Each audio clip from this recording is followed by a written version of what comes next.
Hello students, मैं my self doctor Akhilesh Kumar.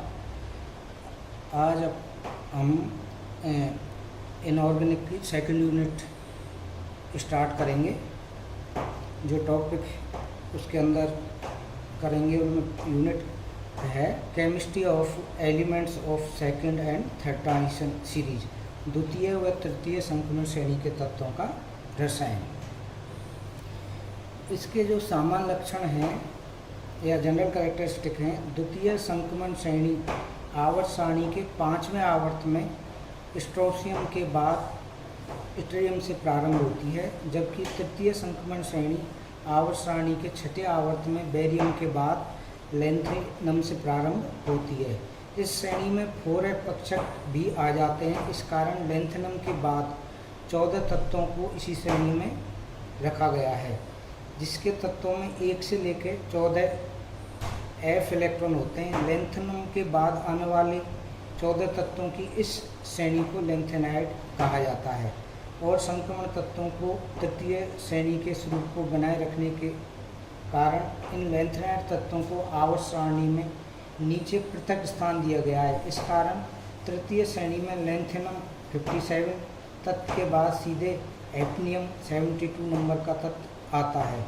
इनके सामान्य लक्षणों की विवेचना निम्न हेडिंग्स के साथ करेंगे। पहला है इलेक्ट्रॉनिक विन्यास।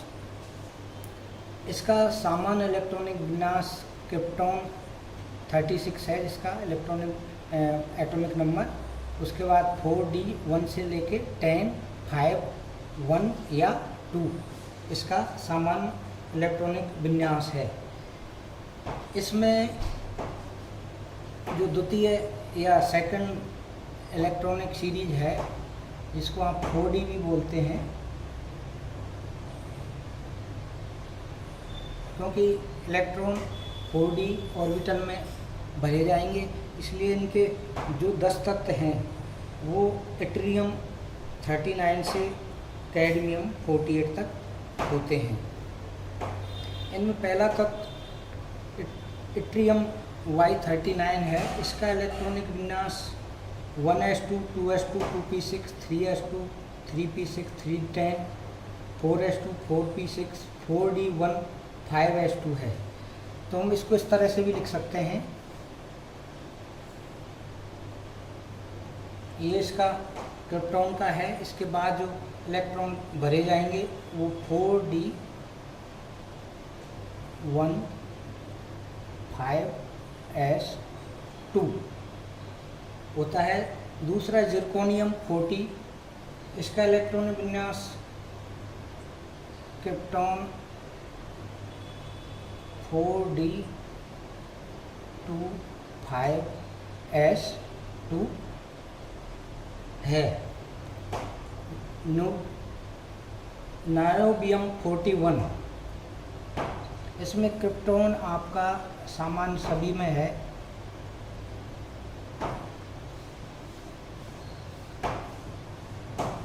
इसको सामान्य रूप से सभी के साथ लिखना है और उसके बाद D और S इलेक्ट्रॉन की स्थिति को अपने को प्रदर्शित करना है।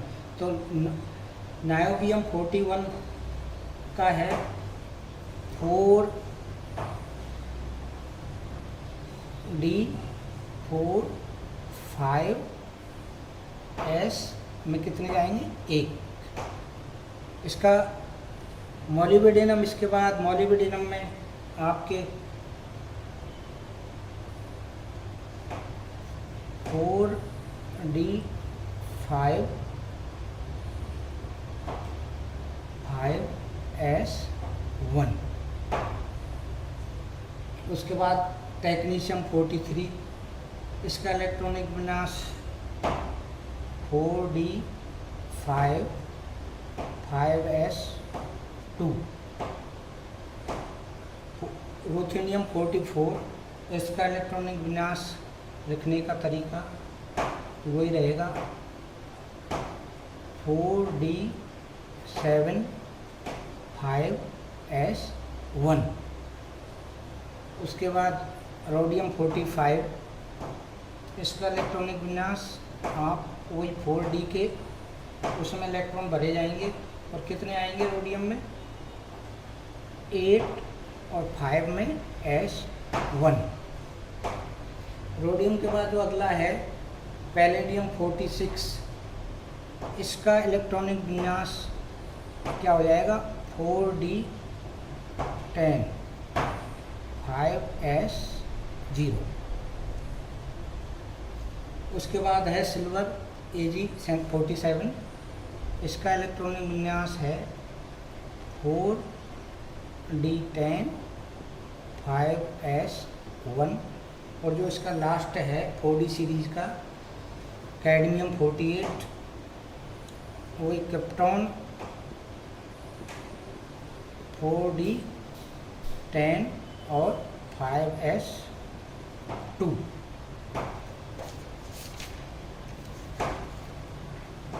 उपयुक्त श्रेणी में मोलिब्डेनम और सिल्वर के विन्यास में आप देखोगे कि एक तो मोलिब्डेनम है जो कि ये है और दूसरा सिल्वर Ag। इनके इलेक्ट्रॉनिक विन्यास में अर्धपूर्ण एवं पूर्ण भरे कक्षकों के अधिक स्थायित्व के कारण 5s कक्षकों में एक इलेक्ट्रॉन 4d कक्षक में आ जाता है। तो यहाँ पर मोलिब्डेनम की जब इलेक्ट्रॉन विन्यास देखते हैं तो 4d5 5s1 है, जबकि सिल्वर का आप देखते हैं तो 4d10 5s1। तो दोनों ही स्थितियाँ ये अर्धपूरित है और जबकि ये पूर्ण पूरित अर्थात हाफ फिल्ड और फिल्ड की वजह से इनका स्थायित्व अधिक होता है। इसलिए S में से इलेक्ट्रॉन किधर जा रहा है, यहाँ पर आपके D में आ जाता है। तो ये दोनों अत्यधिक स्थायी होते हैं। इन दोनों जो 4d सीरीज है इसमें आपके एक थोड़ा सा पैलेडियम का भी डिफरेंट है कि D में 4d10 और जबकि S में क्या एक भी इलेक्ट्रॉन नहीं है। तो ये भी पूर्ण पूरित का स्थायित्व अधिक होता है, इस वजह से इसका वो ज़्यादा स्थायी होगा।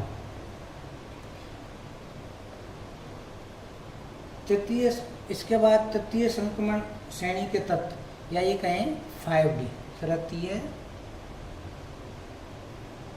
संक्रमण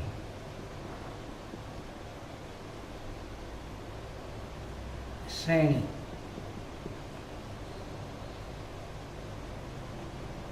के तत्व या इसको आप क्या बोल सकते हो 5d, क्योंकि इसमें इलेक्ट्रॉन किसमें 5d में भरे जाएंगे।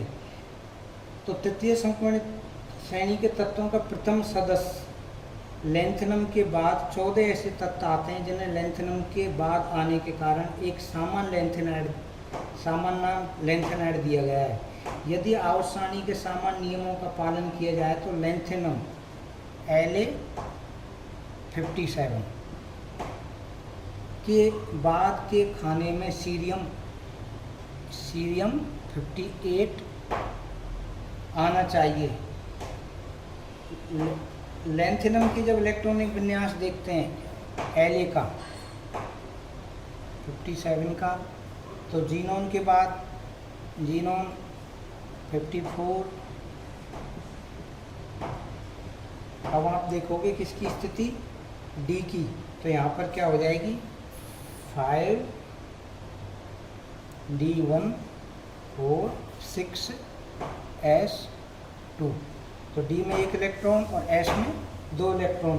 तो 5d कक्षक में एक इलेक्ट्रॉन के आते ही 4f कक्षकों का ऊर्जा स्तर इससे कम हो जाता है, जिससे आने वाला 58 यानी सीरियम का जो इलेक्ट्रॉन है वो 5d में ना जाकर 4f कक्षक में जाता है। और साथ ही 57 वाला इलेक्ट्रॉन भी 5d कक्षक से 4f कक्षक में चला जाता है। अतः तत्व क्रमांक 58 सीरियम का विन्यास क्या हो जाएगा, अलग हो जाएगा। क्यों कि इसमें क्या हो गए 14 तत्व आपके सीरियम से लेके ल्यूटेशियम तक आ गए, और वो किस में हैं आपके लेंथेनाइड सीरीज के तत्व हैं। इस वजह से जब सीरियम का आप इलेक्ट्रॉन विन्यास देखोगे तो इसमें क्या होगा, F के एक इलेक्ट्रॉन सीरियम किस में जाएगा, आपके 4F में। जब सीरियम की बात करते हैं तो किस में जाएगा, 4F1 में जाता है। बाकी 5s2, 5p6, 5d1 और 6s2, यानी यह स्थिति आपको प्राप्त होती है, ये वाली स्थिति। पर इसमें क्या होगा, इलेक्ट्रॉन कहाँ जाएगा, 4F में। और इसके बाद आने वाली सभी तत्वों के इलेक्ट्रॉन 4F में बढ़ते जाएंगे जब तक कि 4F कक्षक पूर्ण रूप से ना बढ़ जाए। अर्थात 4F14 विन्यास के बाद ही इलेक्ट्रॉन 5d कक्षक में भरे जाएंगे। अर्थात लेंथेनम के बाद के 14 तत्वों के बाद 5d विन्यास होगा। यानी जो आप लेंथेनम की देखते हैं तो इसमें क्या है, 5d1 6s2 जो स्थिति है ये उसके बाद कब चेंज होगी, जब सीरियम से लेके यानी 58 से लेके 71 तक के जो तत्व हैं उनमें 4F की 14 इलेक्ट्रॉन आ जाएंगे। उसके बाद ही क्या होगा, आपके 5d में जाएंगे। इसलिए तृतीय संक्रमण श्रेणी के तत्व लेंथेनम 57 के बाद सीधा ही क्या आएगा, आपके हैफनियम। तो आप जब इसको देखते हैं तो लेंथेनम पहला तत्व आपका कौन सा हो गया, इसमें La57। इसका इलेक्ट्रॉन विन्यास वही रहेगा, जीनोन और फिर आपको कहाँ पे 5d1 और 6s2 आपकी। अब इसके बाद वही सिस्टमेटिक जो कि आपने 4d में या 5d में भी इसी तरह की स्थिति बनती है। दूसरा है हैफनियम HF72 वही जीनोन, और आपके इलेक्ट्रॉन्स कहाँ पे भरे जाएंगे, इसके D और S, यानी 5d2 और 6s2 आपकी स्थिति। उसके बाद आप आगे जो नेक्स्ट है हैफनियम के बाद कौन सा है, 73 Ta73 टेंटेलम। इसकी स्थिति भी वही है, जीनोन और आपके क्या हो जाएगा 4F, ये तो आपका भरा हुआ है, और ये क्या हो जाएगा आपके 5d3 6s2।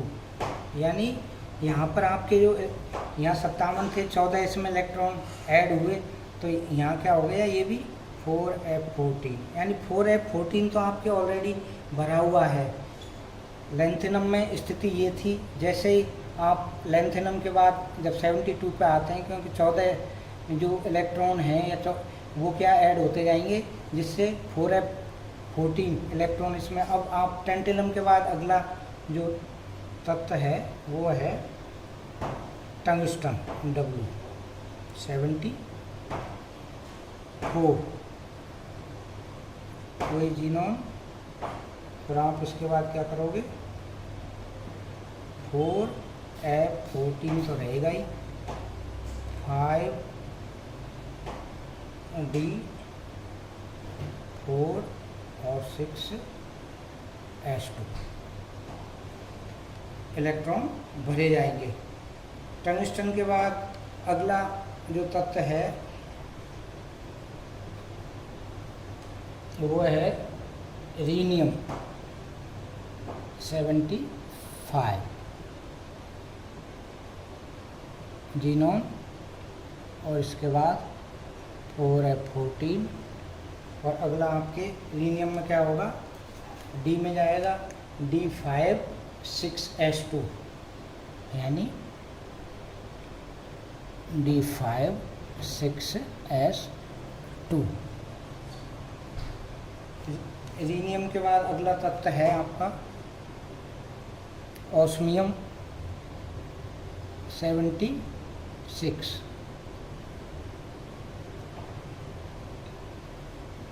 जीनोन के बाद वही आपके 4F14 5D।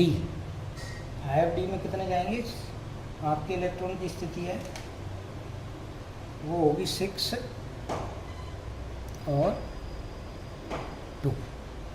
अगला आपके ऑस्मियम के अगला है IR, इरिडियम 77। इसकी स्थिति भी बिल्कुल ज़्यादा चेंज होने वाली नहीं है। 4F14 5D7 6S2। इरिडियम के बाद प्लेटिनम PT78, जीनोन, और इसके बाद आपके 4F14 5D9 और 6S1। प्लेटिनम की इलेक्ट्रॉनिक विन्यास में एक साथ आपके D8 के बजाय D9, तो एक S में से इलेक्ट्रॉन कहाँ पे आ गया? D में। नेक्स्ट है गोल्ड, Au79 4F14 और 5D10 6S1। और इसका जो लास्ट है तत्व 5D का मरकरी 80। इसका इलेक्ट्रॉनिक विन्यास वही जीनोन तक तो कुछ सिमिलर रहेगा। 4F14 5D10 और 6S2 इलेक्ट्रॉन होते हैं। इस प्रकार संक्षेप में कहा जा सकता है कि द्वितीय संक्रमण श्रेणी के तत्वों का इलेक्ट्रॉनिक विन्यास क्रिप्टॉन 4D 1 से 10 5S2 होता है, जबकि लेंथेनम के अतिरिक्त तृतीय संक्रमण श्रेणी के शेष तत्वों का सामान्य इलेक्ट्रॉनिक विन्यास, यानी इसका जो सामान्य इलेक्ट्रॉनिक विन्यास है 5D या तृतीय संक्रमण श्रेणी का क्या हो जाएगा? जीनोन और 4F14 5D 1 से 10 और 6S1 से 2 इलेक्ट्रॉनिक विन्यास होता है। इनमें बहुत ज़्यादा अंतर उस और इसमें नहीं है, क्योंकि F इलेक्ट्रॉन 14 इलेक्ट्रॉन उसमें ऑलरेडी भरे जाते हैं लेंथेनम के बाद, तो D और S में इलेक्ट्रॉन जाएंगे, जो कि बिल्कुल सिस्टमेटिक चलते हैं। एक आपको जो थोड़ा सा अलग याद रखने की आवश्यकता होती है वो है प्लेटिनम पर D9 पे जाते हैं, और उसके बाद आपको ये सिमिलर चलता जाता है। इसलिए इसका सामान्य इलेक्ट्रॉनिक विन्यास आप याद रख सकते हैं, उसके आधार पर भी आप इनको भर सकते हैं। जीनोन 4F14 5D 1 से 10 और 6 में 1 या 2 इलेक्ट्रॉन भरे जाते हैं। इनके जो और सामान्य लक्षण है वो एक दूसरा सेकंड है धात्विक गुण।